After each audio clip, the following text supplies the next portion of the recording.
ধলাই জেলার সালেমা মহকুমায় রবিবার সকালে নাটকীয় ধাওয়া পাল্টা ধাওয়ার পর একটি নম্বরবিহীন বোলেরো গাড়ি আটক করেছে পুলিশ। পুলিশ সূত্রে জানা যায়, মুঙ্গিয়াকামী নাকা পয়েন্ট থেকে আগরতলা আমবাসা রুটে দ্রুত গতির একটি সন্দেহজনক গাড়ির খবর পাওয়া যায়। নাকায় থামানো সিগন্যাল উপেক্ষা করে গাড়িটি একাধিকবার নাকা ভেঙে পালিয়ে যায়। পরে সালেমা ও আশেপাশে থানার পুলিশ যৌথভাবে ধাওয়া শুরু করে। শেষ পর্যন্ত মেন্দি এলাকার কাছে গাড়িটি আটক করা হয়। তবে চালক জঙ্গলে পালিয়ে যায় এবং পরে পুলিশ তাকে আটক করে। প্রাথমিকভাবে সন্দেহ করা হলেও তল্লাশিতে কোনো নিষিদ্ধ সামগ্রী পাওয়া যায়নি। পুলিশ জানায়, গাড়িটি দক্ষিণ জেলার বীরচন্দ্র মনু কৃষি বিজ্ঞান কেন্দ্র থেকে চুরি হয়েছে বলে তথ্য মিলেছে এবং তা নিশ্চিত করা হয়েছে। বর্তমানে গাড়িটি সালেমা থানায় আটক রয়েছে এবং তদন্ত চলছে। ব্যুরো রিপোর্ট, নিউজ তৎকাল 24।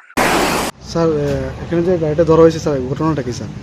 ঘটনাটা আজ সকাল অনুমান 10:30 নাগাদ আমাকে মুঙ্গিয়াকামী থানা থেকে, মুঙ্গিয়াকামীর যে থানার নাকা পয়েন্ট, সেই নাকা পয়েন্ট থেকে একটা পয়েন্ট দেয় যে ওরা মুঙ্গিয়াকামী আগরতলা থেকে আমবাসার দিকে আগত একটি নাম্বারলেস বোলেরো গাড়িকে সন্দেহজনকভাবে তারা দাঁড়ানোর জন্য সিগন্যাল দেয়। কিন্তু ওই গাড়িটি ওই নাকা পয়েন্টের সিগন্যাল না মেনে নাকা ভেঙে পালিয়ে এসে আমবাসার দিকে পালিয়ে আসে।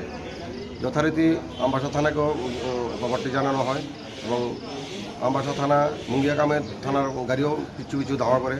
সেই সঙ্গে আমাকে খবরটা পাঠানো হয় যে সে নাকি ওই গাড়িটি নাকি কমলপুর রুট ধরে সালামার দিকে আসছে। যথারীতি আমি আমার থানার যত স্টাফ আছে সকলকে নিয়ে আমার থানার সামনে যে নাকা পয়েন্ট, সেই নাকা পয়েন্টে গাড়িটিকে আটকানোর চেষ্টা করি। কিন্তু সে ওই নাকা পয়েন্টও, আমাদের সালেমা থানার সামনে যে নাকা পয়েন্ট, সেই নাকা পয়েন্টও সে ভেঙে কমলপুরের দিকে ধাবিত হয়।